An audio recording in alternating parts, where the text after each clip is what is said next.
been an interesting week. It's been hot on the east side of the Cascades, but not just hot, it's been muggy. It kind of reminds me a little bit of how the weather can be in Liberia, and that's what I want to share with you today, the why. Why I go there and why it has become an important part of who I am and what I do. But in Romans 10:14 it says, "How then will they call on him in whom they have not believed? And how are they to believe in him on whom they have never heard? And how are they to hear without someone preaching?" And maybe it's, how are they to hear without someone going?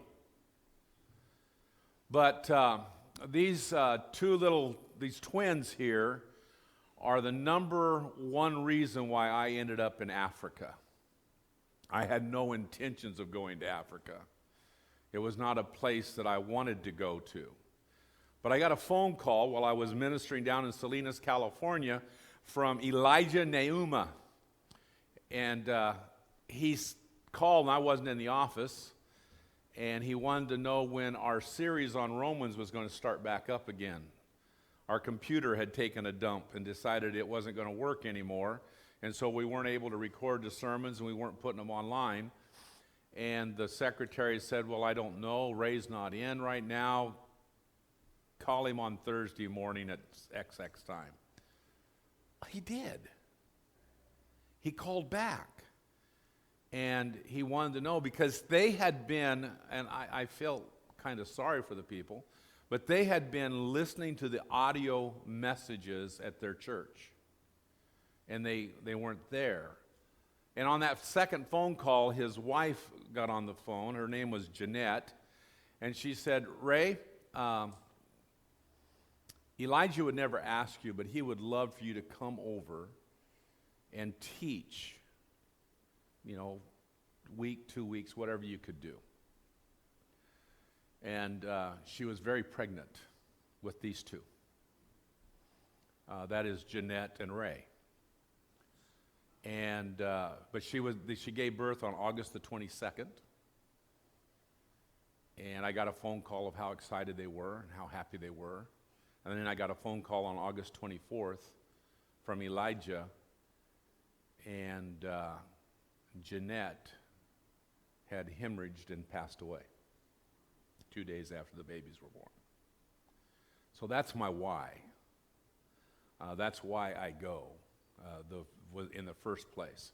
And I'm going to attempt to do this. I've got 58 slides. If I took as much time on the first slide as I did on all of them, we would not go to lunch until 2 o'clock. But I'm not going to do that to you, okay?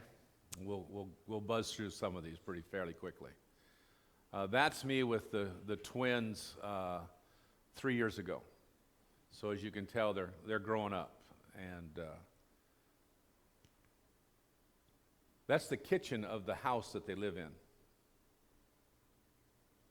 It's just a a coal pot, and a place that they can cut vegetables up, but that's the kitchen. And that's where I stayed. The first time I went, it was I went by myself the first time. I did not know anybody. The leadership in the church thought I was nuts. My wife was checking to make sure I didn't need to be institutionalized. I didn't know anybody. I was getting scammed by somebody in Africa. I did do some background check and found out that there was a Liberian professor that was at St. Louis Christian College, and he had contacts, and he said, "Yeah, the guy's real. He's got a little church." And so I went, and they were looking for a place for me to stay. Well, every place they had was at some resort, and it was $150 US a night to stay. And I said, "I ain't got that kind of money." And so I said, is there just a family I could stay with? I just stay with a family for a couple weeks. Literally, when he went to church on Sunday and asked the people about that, the people began to weep because most of the missionaries went and stayed in a resort and came out after daylight and went back in before dark. And I stayed at their house. I took my showers with a bucket and a cup. I had to dump water into the toilet to get it to flush. I bought a generator so that we had electricity. Liberia, during their 20-year civil war, literally blew themselves back into the Dark Ages. Monrovia, the capital city, still does not have running water and electricity through the whole city. And there's about 3.5 million people who live there. This is the little church, and as you can tell, it's just got thatch siding on it, a roof that leaked, and it's right next to a creek, and so every time during the rainy season when it would rain, it would flood inside. But when I was there, every night the place was packed to the gills. There was no place for anybody else to sit. That's inside. That's the ladies at the back. If you see the big, you can't see them, it's too dark, but there's actually some offering buckets there, and we'll get to offering here in a little bit. They definitely do their offering different than we do. Alan, that's your sound machines and all of that good stuff there. And you see my best friend, the fan? The fan went with me everywhere I went. I took it home, and it was in my bedroom. I took it to church, and yeah, the fan was very important. It was usually about 92 degrees and about 90% humidity.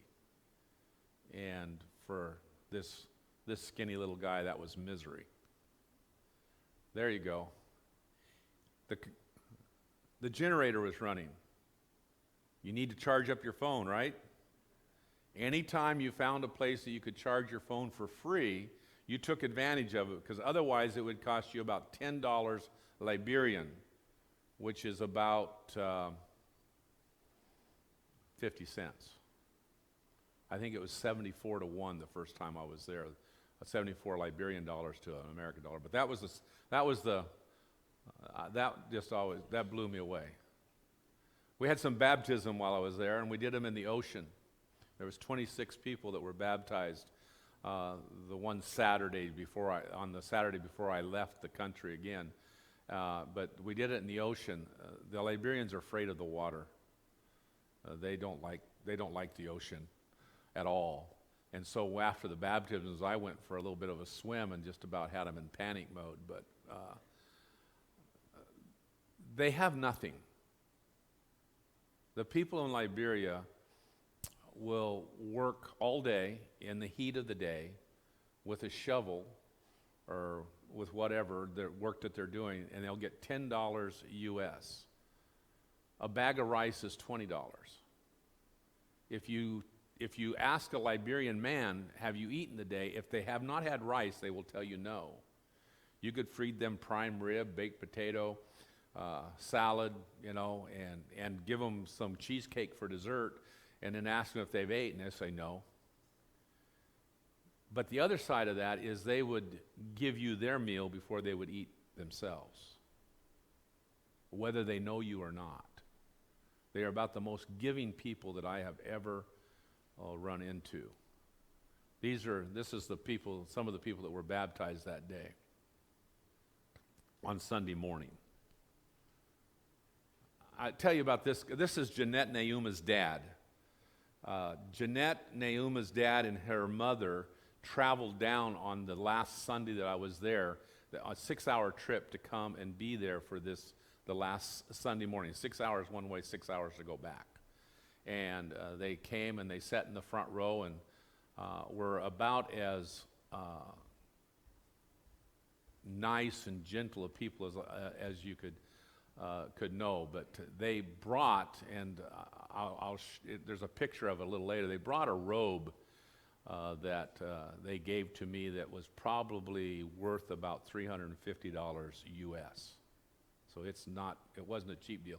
They tell me the dye and stuff, they tell me that I can wash it for the rest of its, my life, and it will not lose the color in it. The only Sunday I wore a suit, folks. This is the only Sunday I wore a suit. It's the last Sunday morning that I was going to be there. We had some real special things that we were going to do on this first trip, and I wore a suit that Sunday morning, and as you can tell, the one pastor didn't even have a jacket on. It was hot. not to be gross, but I drank 6 or 8 16-ounce bottles of water that morning and never used the restroom. It was just, it was running out of me. That's the keyboard kid. This kid was good. He could do things that were pretty amazing, and understand that he was probably self-taught. He probably, in fact, the keyboard was, we would look at it and said this was a kid's toy at one time, type of deal. But when they sound guys, they run everything just about where it's going to break, loud. I mean, it crackles the whole time. It is incredible, trying to get them to turn it down. That's the inside of the church building, and folks, that's the way it looked, because there's 2 light bulbs in that thing, and understand they didn't have a generator until I got there. And so when they would meet at night, it was dark most of the time. That's the robe. Now understand, my suit's on underneath that. I'm cooking. The only night that I stayed in a motel was the last night I was in country, because I knew I needed to get a really good night's sleep, and I also knew that people were going to be really happy on the plane if I had a really good shower and all that. And so when I took that off, and when I got to the motel that afternoon, I literally peeled that suit off. I had sweated clear through the suit. And so you guys who may have wore a suit once or twice in your life, I mean, it was incredible. But the people, again, extremely gracious. I cannot stress enough to you how gracious the people of Liberia are. When we were attacked 9/11, they had so many people go to line up to join their military so they could come and fight for the U.S., they couldn't handle them. Understand that Liberia, there's a reason why the capital city is called Monrovia. It's named after James Monroe. It's where they sent a lot of repatriated slaves went to Liberia, and their flag looks a lot like ours, and a lot of other things. There's a lot of people, other nationalities, that may go there and have to worry about things. If you're from America and you go there, there's very little you have to worry about. This is just one of the services inside. It's probably on Sunday morning. I think that's Jonathan standing back at the doorway, so that is. This is a later trip. This picture's in here for one reason. The gentleman on my right is a Muslim, but he was Elijah Neuma's neighbor and his mom's neighbor, and he made a great testimonial statement about Elijah's mom. And this is what she never treated me like I was a Muslim. She treated me like I was her son. And because of that, they were actually at this deal, they were raising some funds to do some work on the church. He brought a gift of $500 US to the church because of Elijah's mom and the way that she treated him with respect and with love, and as a Christian should. They were pinning, this was pastor's appreciation, they were pinning money and flowers and candies and everything on me, and then after the service, I started to take it off, and people came and helped me take it off. I did get some of the candy, and I got some of the flowers, but all the money disappeared. Didn't see any of it.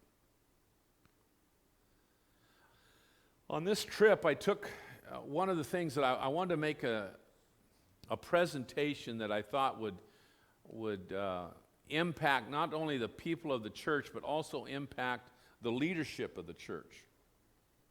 And so there's 12 bags of rice there. That's $240 US. And we told the people on that Sunday night that come and bring a container that we were going to give rice to everybody that was there. And so we did. And we gave rice to everybody. They were all lined up, and we gave them rice out. And guess what happened? We ran out. And the leadership didn't get any. Which is exactly what I wanted to have happen. I wanted them to see that if they served, God would take care of them too.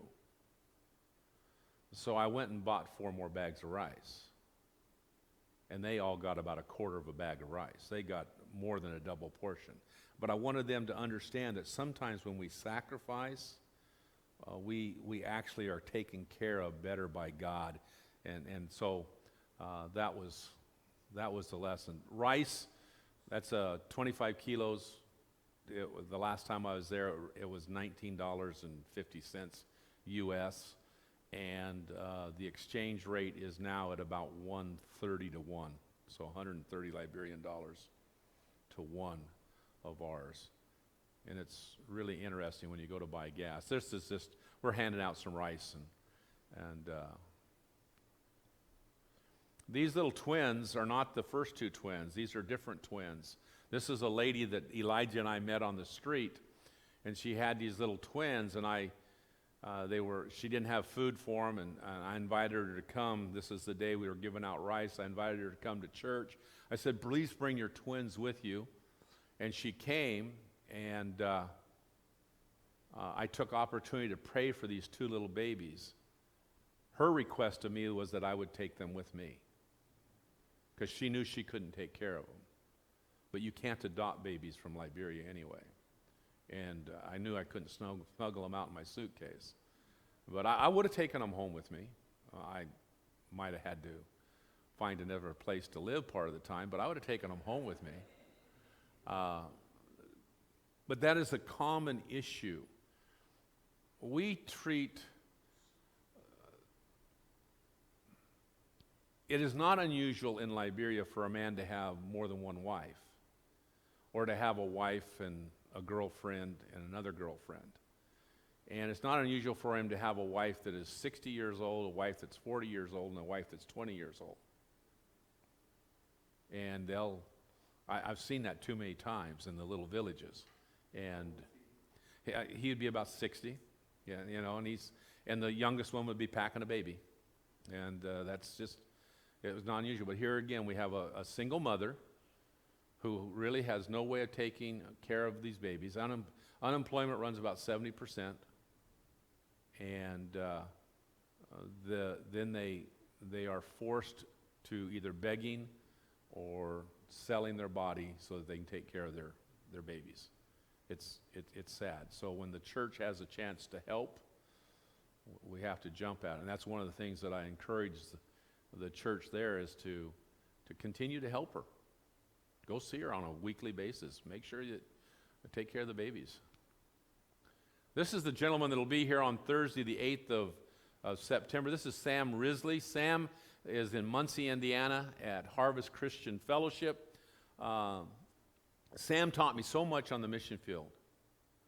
He taught me how to say no. It sounds harsh, but sometimes you have to say no. See, I went on the first trip. I come home, my wife says, if you want to ever go again, you have to find some people that go there and do that type of mission work and go to Liberia. And so I went to the International Conference on Mission. It was in Kansas City, which is not bad because they have barbecue there, right? And so it's not a bad deal. And I go in, and all of the exhibitors are upstairs. I go up the escalator, and at the very top of the escalator on the left-hand side, the first booth is Hope to Liberia. And Sam and John Bennett and his wife, and Sam's wife, Kathy, and we hooked up, and we visited, and every time I've went now, I've gone with them in one way or another, which makes my wife a lot more comfortable. But Sam's been going to Liberia since 2005. He went to Liberia right after the Civil War really was officially over, and he's been there, as have I, through all of the stuff that's gone on over there. We were there during Ebola. I was there during Ebola. In fact, the little church in Painesville, where Elijah's at and where I'd preached, 2 blocks up, they went into a house and they found a husband and a wife dead from Ebola.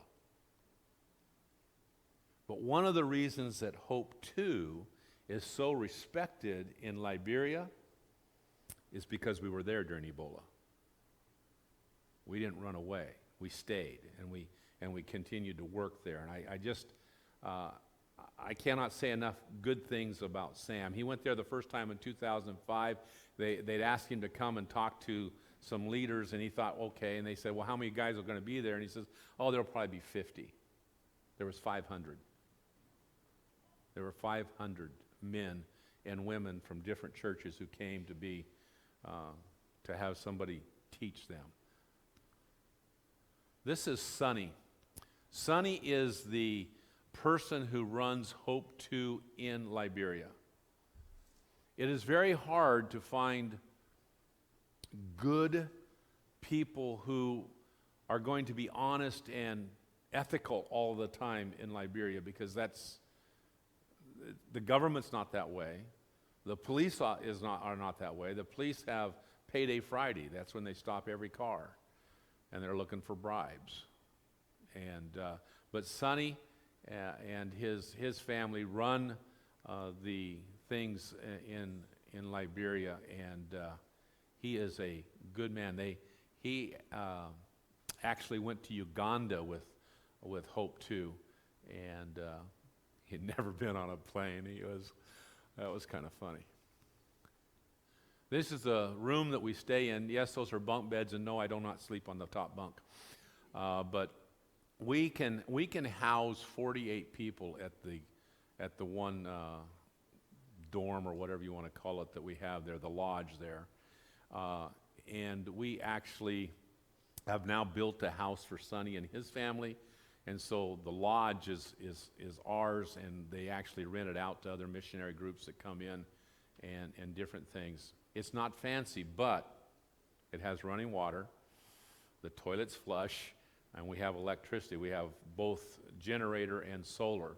And so it's pretty cool. And that's the solar electricity. The solar electricity was donated by a company that Preferred Pump is the company. They've provided solar, and they've provided solar pumps for wells. And one of the gentlemen from the church in Heppner, Sam Bellamy, who's retired and sold his company, but he had a well company, and he made a trip to Liberia and helped install a couple of those systems. But it's pretty interesting what happens. Ladies, those are your cook stoves. Those coal pots are. I still cannot figure out how they can cook rice on those things. I can mess up rice in a rice cooker. But somehow they manage to cook rice in those, and it comes out absolutely perfect every time. And it's not sticky rice. It's fall apart rice. It's unbelievable. But they can do that. And I've watched them literally cook about 15 pounds of rice at a time in one of those big pots on a coal pot. How, I don't know. But they can get it done. The blue barrels that you see there, those are to catch rainwater. I have seen those at 3 o'clock be empty and at 3:15 be full when the rain hits. And literally in 15 minutes, coming off the roof, it just full and running over. During rainy season, it rains like that every afternoon. I left this picture in because on this trip to Liberia, we had, for you that are teachers, we had a teacher's training for the teachers at our school. And we had teachers from Ohio and Iowa and Indiana who went on this trip. There were 35 people on this trip. 16 of them were teenagers. I thought, who arranged this? 16 teenagers. How many meltdowns are we going to have to deal with in the next 13 days? You know, and which girl's going to get mad at the other girl because she looked at this other boy differently, and this, you know, what's going to, hey, you know what I'm talking about? They're 16-year-old kids. I was never around such a great group of kids in my life. They are the ones that are serving lunch to the teachers and all the people that came for the teachers training and leadership training that we did at the same time.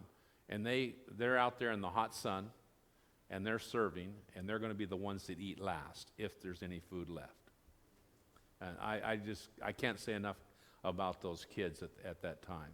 That young man right there just graduated from Indiana State College last year. This is just some of the adults that were there at the deal, and that you can see part of our life. It is beautiful there. We've got about, I think we've got about 20 acres and there's a lagoon on the back side of this, and we will sit on the back porch every night and discuss how the day went and have time of prayer and stuff like that. That's the back porch loaded up with kids. Yeah, you can get a group of kids together in a heartbeat. I don't know what the signal is that they use, but when 2 kids show up, pretty soon there's 10 kids, and then there's 20 kids, and then there's 30 kids, and then there's 40 kids. And in this case, I counted, there were 64 heads on that back that were little kids, and they're sitting, and we look at a pew and we say, oh wow, we can put 7 people in a pew, right? They can put 27 people in one of these pews. I mean, private space just goes away. It's gone. But these ladies were basically having a VBS every afternoon for the kids is what they were doing. Well, we played soccer. We got beat. But this was the soccer match.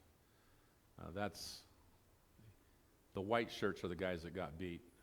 The guy standing clear in the back is 5 foot 17 and a half inches tall. He's a big boy. 19 and a half inches, 6'7" and a half. That van, which no longer works, and the trailer behind it, we had 36 people in there. We went to the beach. 36 people. As I'm telling you, the things that you see on the road there, if you saw it on the road here, you know that there's going to be 4 police cars behind it and all their lights flashing, okay? You cannot overload a vehicle in Liberia. It's impossible. At least in their mind it is. You can go down the road and you'll see a truck, and he's got the whole rear end is sitting on the ground because they've had it so loaded up that it just broke. But I have a picture somewhere of a taxi going down the road that's got people in it. The trunk is full, the roof is stuffed full, and right on top of the trunk in the back is a live goat that they're taking down the road. So, yeah, it's very interesting. That's just some of the folks that were there. And that's not either. That's not just some of the folks. As you see, there's Sam. This young lady on this side is Peace. And Matari's in there somewhere, but I can't tell it. The picture was dark. But Peace and Matari both went to the Christian agricultural school up in Bong City, and are now back at the Hope Center working with us. And actually, Matari is doing Hope North, and that's a whole nother story. But he's got about 3.5, 4 acres over there that he's planting and raising pigs and turkeys and chickens and rabbits and pineapple and, all sorts of good stuff. And by the way, if you like pineapple, I've been to Hawaii and had pineapple. It doesn't come close to the pineapple in Liberia. It is unbelievably good. This picture's in there because this is these young men's grandfather. Now that might mean that he's the grandfather of the village, okay? But he is unique because he's alive and he's older, and most of the people his age were killed in the Civil War. And so I took that picture of these, and those guys couldn't wait to get a photo with Grandpa. That's a typical village house that's thatch around the outside, thatch roof. Inside it there were a half a dozen rat traps, live rat traps. The family all slept on the floor, and the rats were not released. They were probably dinner.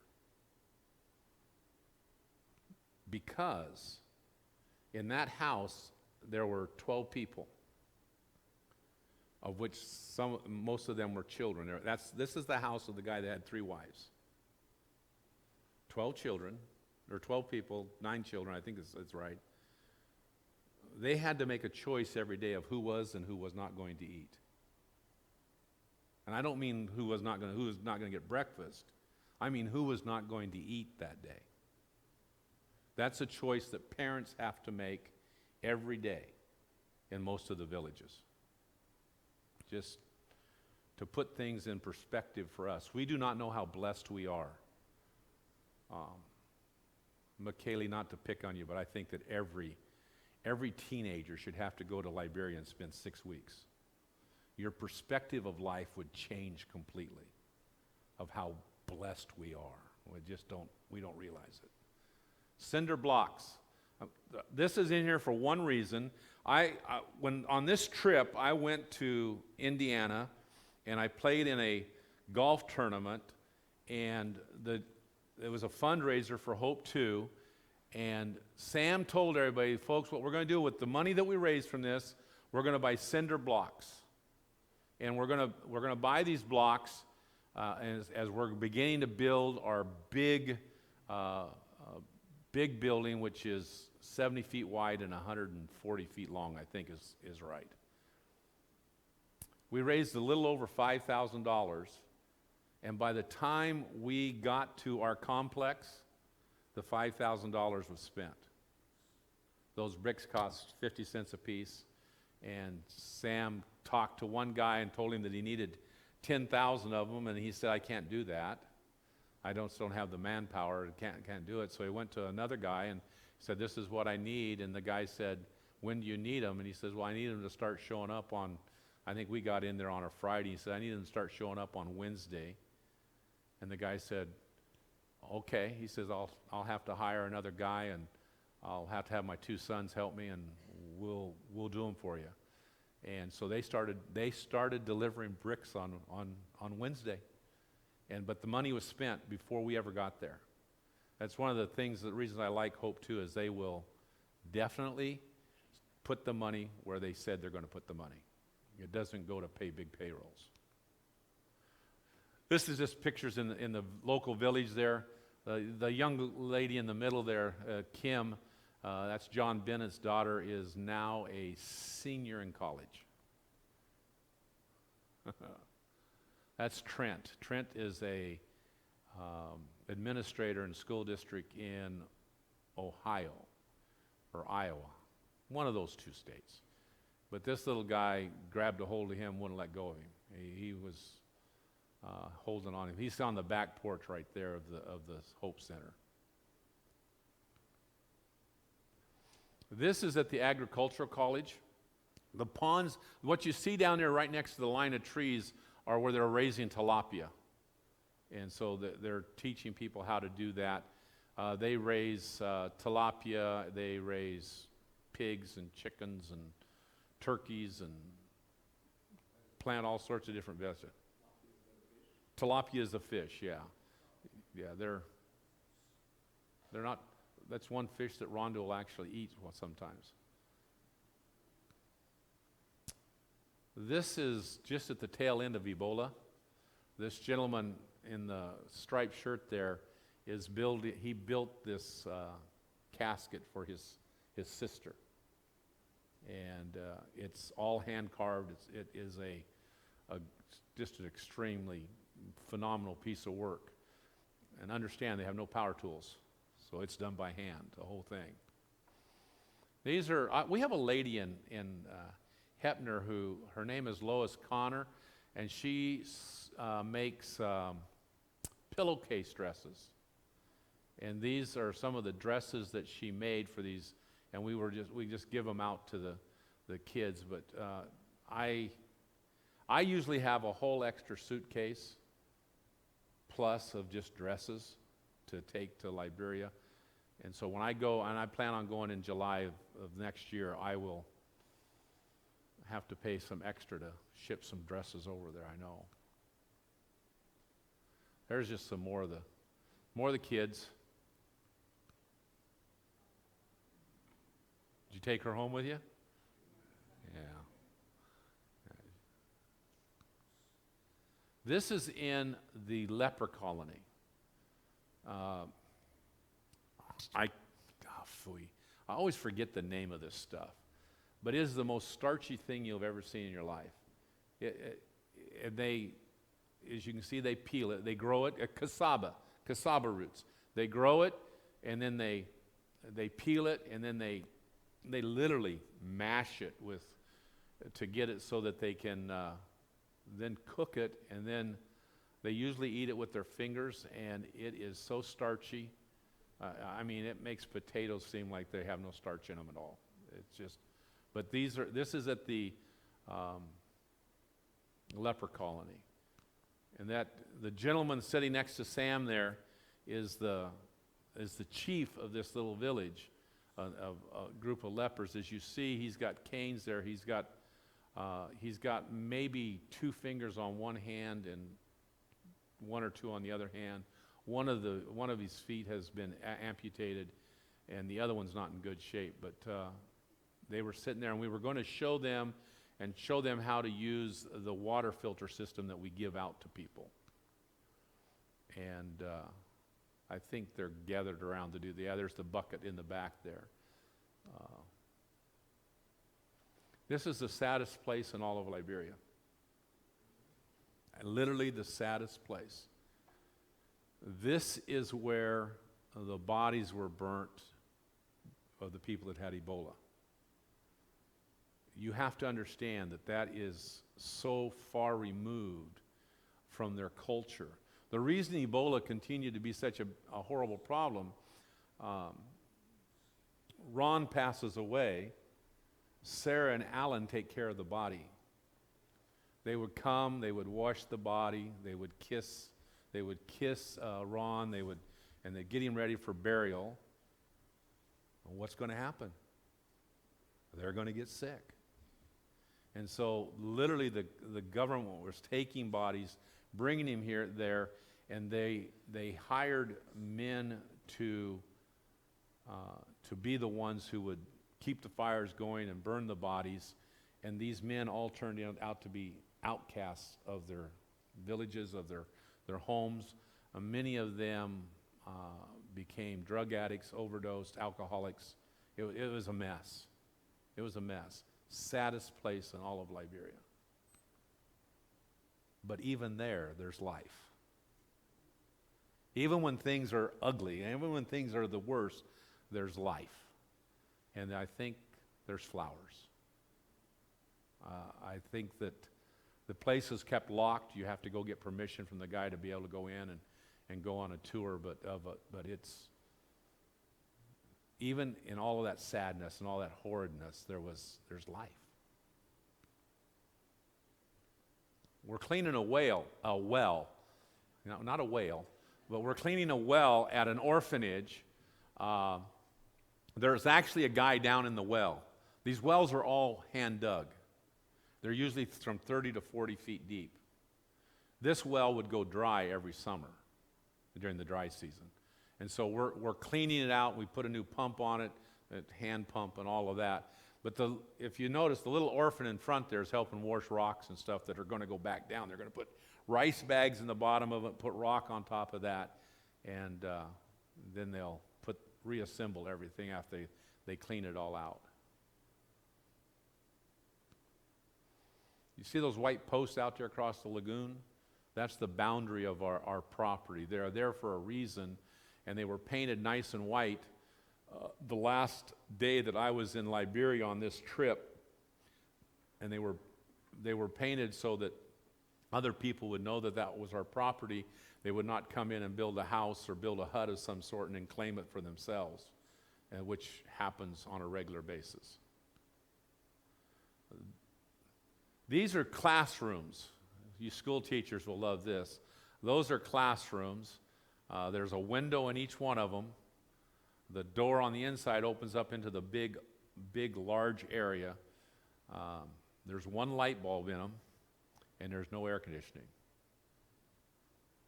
So you pray for a breeze. and as often as not nearly enough. But the kids come, they sit in there, they learn. They are taking care of the inside of the cinder blocks. What's that called when they put that? Yeah, they're stuccoing them, and then they will paint them, and that doesn't show up because, again, there's not a lot of light. It doesn't show up real well. I chose the colors. They're kind of a maroon on the bottom and yellow on the top. It was kind of funny, though. The teachers were there, and one of them said, well, who's going to paint my room? And I said, whose room is it? Well, it's mine. Well, there's the paint. There's the paintbrush. You're going to paint your room if you want to paint it. Otherwise, it's just going to be stucco. And so the teachers, they formed their group, and those who would get on a ladder did the upper part, and those who didn't did the bottom part, and they painted their rooms. This is the inside of the big auditorium. That roof all got blown off in a freak tornado or windstorm or whatever. We lost the whole roof, and it had to be replaced. That's the old roof. The new roof is on there now. This is Greg Snook. Greg is from Moses Lake, Washington. Him and his daughter, who graduated from Corbin, were on this trip. And this is at a wedding, and this little guy climbed up in his lap and stayed there the 3.5 hours of the wedding and slept almost the whole time. But he was, when everything was over, Greg was literally just soaking wet from perspiring because this baby's laying against him the whole time. Yes? No, they take a summer break too, but you have to pay to go to school. Everybody pays to go to school. I've been helping a young man go to school, and he's in high school now. He's going to be in the 10th grade. And it costs about $200 a year U.S. for them to go. So you can understand that a lot of them don't get to go to school because they don't have $200 to send kids to school. And so that is Greg and his daughter with holding the baby next to him there.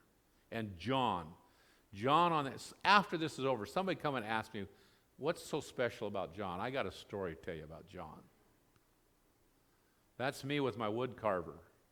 I had ordered a piece. I had commissioned him to do a piece for me. And this is next to the last day, I'm going to go home. And my piece, I paid him. I haven't seen it yet. And he found out that this is at the orphanage where we did the well. He found out we were there, and he came and brought me this piece, which is the Good Shepherd. And it's hanging in a prominent place in my house. That little guy I'm holding there is the future of Liberia. The future is in the children. They lost 3 generations, and they lost 3 generations of education. And so what Hope 2 strives to do is give people clean water. And we use a really simple 2-bucket system with a Sawyer water filter. And we give them to people with the understanding that they'll share them with their neighbor or 2 of their neighbors, because the one filter will do about 1 million gallons of water, because you can clean them and use them over and over and over again. So water, education, and of course we want to take them the gospel. But the water and the education opens the door for us to take them the gospel.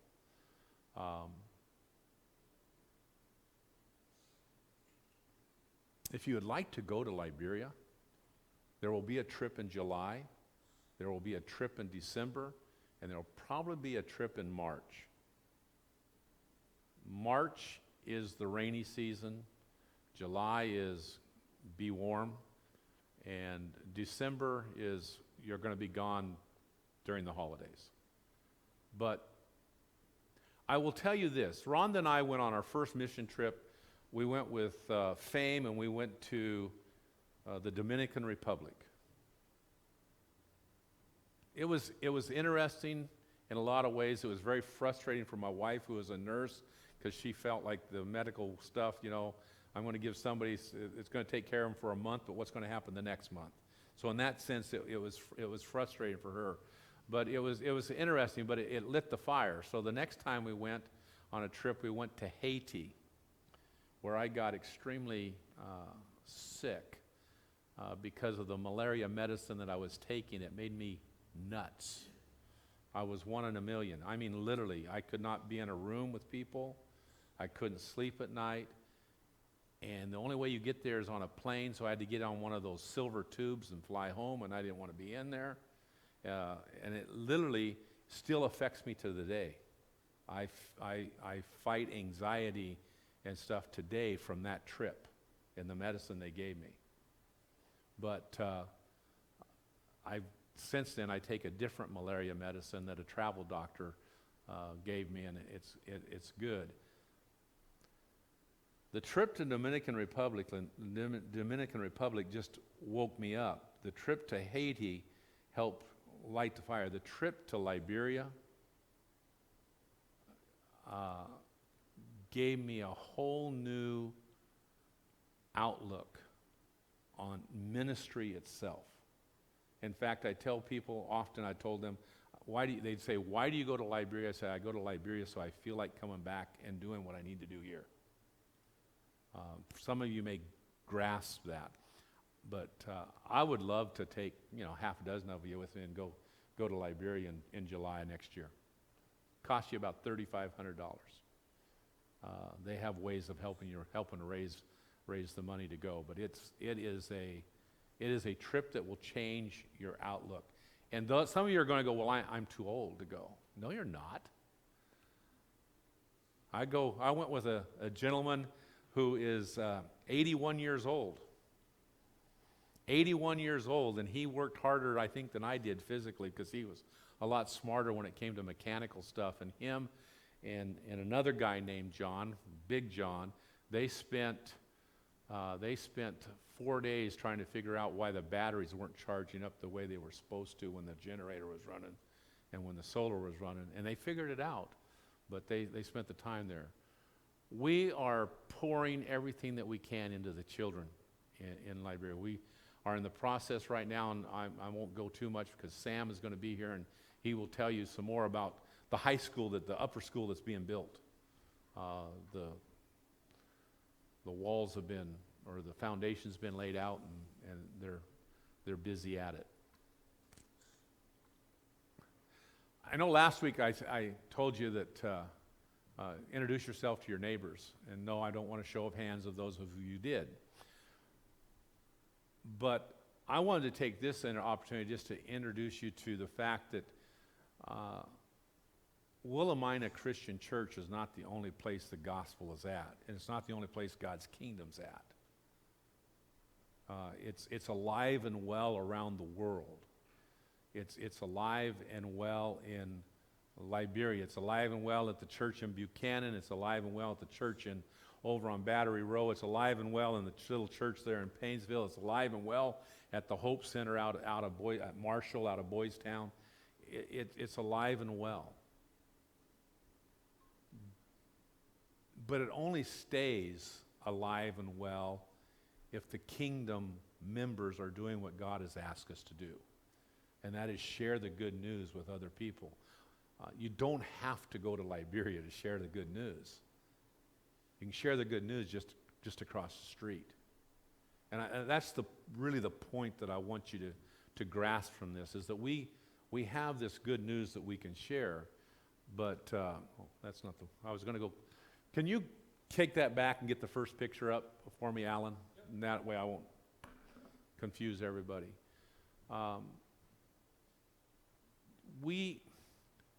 We have this monumental task because we've been given this great gift of grace and God's mercy and love. And what comes with this is also then that huge responsibility of sharing it with other people. We don't get to take it, put it on the shelf, and keep it. We get to take it and we get to share it with everybody that we come in contact with. My hope is that one day little Ray there is in a pulpit. And my hope is that one day, a little Jeanette there is helping in the church, and hope she follows in her mom's footsteps and becomes a nurse.